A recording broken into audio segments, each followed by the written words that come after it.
Hi, this is Dr. Kirk Megu, TV and podcast host and former university lecturer.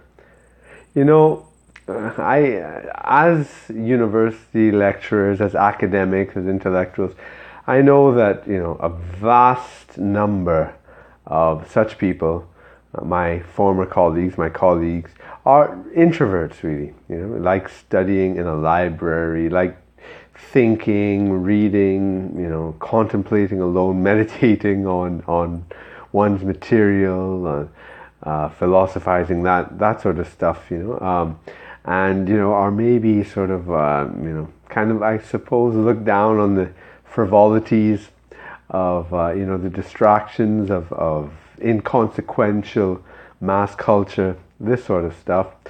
That's very common.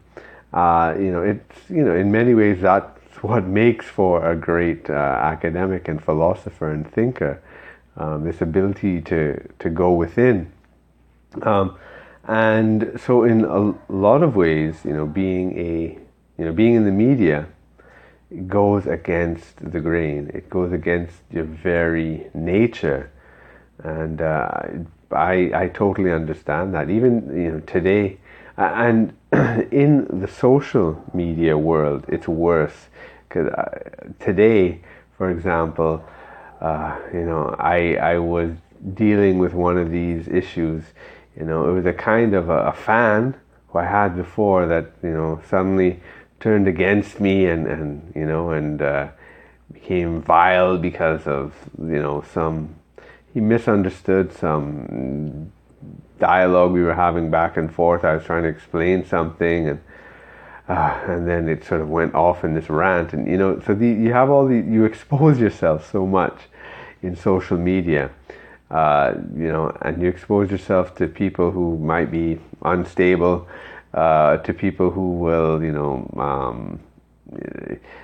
hurl insults and abuse at you, and I totally understand that's not something you want to deal with, and so that makes people avoid the media, social media altogether.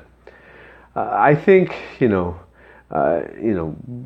if this is why having a motivation is important, because if you aren't driven by a vision, then you're going to let that stuff get you down.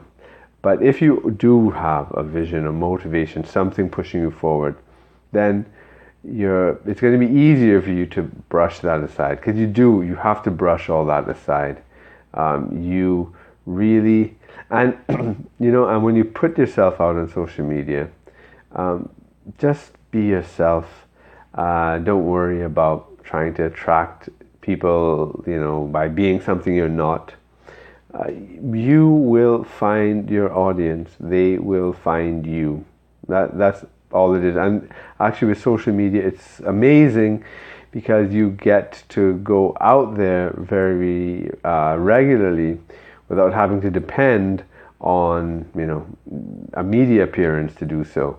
So you get to practice, you get to try things out, you get I guess you get rehearsal time in a sense, and then when you get into the big media world, into the mainstream media or the mass media, it helps you very much by being sort of battle ready, because social media can do that to you. So that's the lesson I wanted to share today. All right, good. Take care. Bye.